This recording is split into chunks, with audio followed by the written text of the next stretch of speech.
오늘 우리에게 주시는 하나님의 말씀은 구약성경 전도서 4장 10절에서 12절까지 말씀입니다. 전도서 4장 10절에서 12절까지 말씀 함께 봉독합니다. 혹시 그들이 넘어지면 하나가 그 동물을 붙들어 일으키려니와 홀로 있어 넘어지고 붙들어 일으킬 자가 없는 자에게는 화가 있으리라. 또 두 사람이 함께 누우면 따뜻하거니와 한 사람이면 어찌 따뜻하랴. 한 사람이면 패하겠거니와 두 사람이면 맞설 수 있나니 세 겹줄은 쉽게 끊어지지 아니하느니라. 아멘. 하나님의 말씀입니다. 오늘 하루도 하나님의 은혜와 사랑이 여러분과 여러분의 가정에 넘치기를 주의 이름으로 축원합니다. 요즘은 부부의 맞벌이가 보편화되어 부부는 가사노동을 분담하고 자녀 양육의 문제 역시 함께 하고 있습니다. 이런 변화된 사회에 적응하고자 노력하는 부부들의 모습이 보기가 참 좋습니다. 그중 하나가 부부가 함께하는 산모 교실입니다. 아내가 임신을 하면 부부는 자녀를 키우는 실습 위주의 훈련을 받습니다. 특별히 남성들의 경우에 한 번도 이런 일을 해본 적이 없습니다. 그러니까 이제 태어날 아기를 위하여 함께 아이를 키우는 양육의 문제를 함께 책임지기 위한 것들인데 한 번도 해본 적이 없기 때문에 준비하고 훈련하지 않으면 그 일을 잘할 수 없기 때문이죠. 기저귀를 채우는 일, 베네저고리를 입히는 일, 속삭이를 싸는 일 등입니다. 안 해본 일들이기 때문에 처음엔 당연히 서투입니다. 아기 인형을 가지고 물이 담긴 욕조에서 씻기는 일 쉽지 않습니다. 게다가 아기를 안는 일, 밥을 먹이고 트름을 시키는 일 등은 한 번에 쉽게 할 수 있는 일들이 아닙니다. 그러니까 이 훈련의 과정을 통해서 아이가 태어나면 어떻게 잘 양육하고 함께 그 양육을 나눠서 할 수 있는지 부부가 함께 그 훈련을 받게 되는 거죠.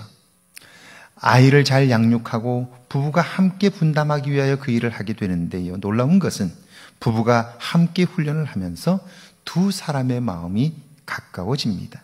태어날 생명을 향한 마음들이 소중해지고요. 그래서 서로를 더 많이 이해하게 된다 하는 이야기입니다.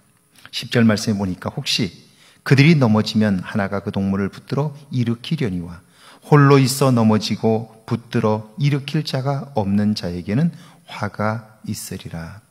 자, 부부가 살면서 상처를 내면화하는 것은 힘들고 어려운 때에 상대방으로부터 외면당했기 때문입니다. 만약 그때 서로를 위로하고 일으켜 주었다면 반대로 고마운 마음들이 그 마음속에 가득 차게 되었을 것입니다. 문제는 부부가 서로를 배려하고 함께하는 훈련을 해본 적이 없습니다. 그러니까 자기 생각에 옳은 대로 하다 보니까 자기 편리한 대로 행동하게 된 거죠. 그래서 갈등이 생기고 어려움을 겪지만 그렇다고 혼자 사는 것도 대안은 아닙니다. 함께하면 좋은 것이 너무 많기 때문이죠. 그러니까 둘이 함께 살면서 서로를 배려하고 서로를 위하고 소중하게 여기는 것, 그건 역시 훈련이 필요하다 하는 거예요.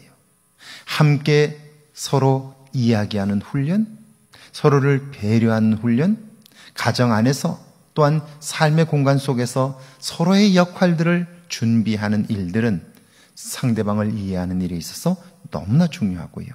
함께 노력하고 훈련해야 한다 하는 것입니다. 함께하는 훈련의 첫 번째는 함께 할 때 얻어지는 유익을 느끼는 거예요. 그러니까 내가 가정을 이루어 살게 될 때 배우자를 이해하려는 노력, 그것만으로는 되지 않으니까요.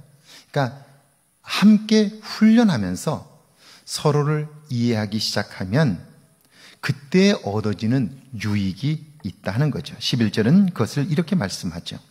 또 두 사람이 함께 누우면 따뜻하거니와 한 사람이면 어찌 따뜻하랴. 요즘은 보일러와 난방 시스템이 잘 갖추어져 있어서 겨울의 추위를 이미 극복을 했지요. 그러나 예전을 한번 생각해 보세요. 나무를 뗄 때에는, 그 나무로 난방을 할 때에는 초저녁은 더워서 못 견뎌요. 새벽녘에는 추워서 견디기가 어렵습니다. 그 전 옛날에는 이부자리도 변변하지 않았기 때문에 추위에서 벗어나는 일은 쉽지 않았어요. 그때 유일한 방법이 옆 사람의 체온을 느끼는 건데요. 그 옆 사람의 체온으로 몸을 따뜻하게 하는 것이 최고였죠. 체온은 단지 내 몸을 따뜻하게 하는 것뿐 아니라 상대방의 소중함을 깨닫게 하는 기회가 되는 거죠. 그러니까 혼자 있으면 추워서 못 견디지만 함께 있으면, 서로 몸을 부딪히면 따뜻한 상대방의 체온을 나누게 되면서 서로 따뜻해지는 거죠. 그러면서 드는 생각이 뭐예요? 당신은 나에게 참 소중한 분이다 라는 생각을 가지게 되는 거죠. 당신이 나에게 소중한 사람임을 깨닫고 함께 마음을 나눌 때 우리는 상대방을 위하여 목숨도 아끼지 않을 수 있죠. 누군가를 향한 목숨 건 희생, 그것은 놀라운 힘을 발휘하고요.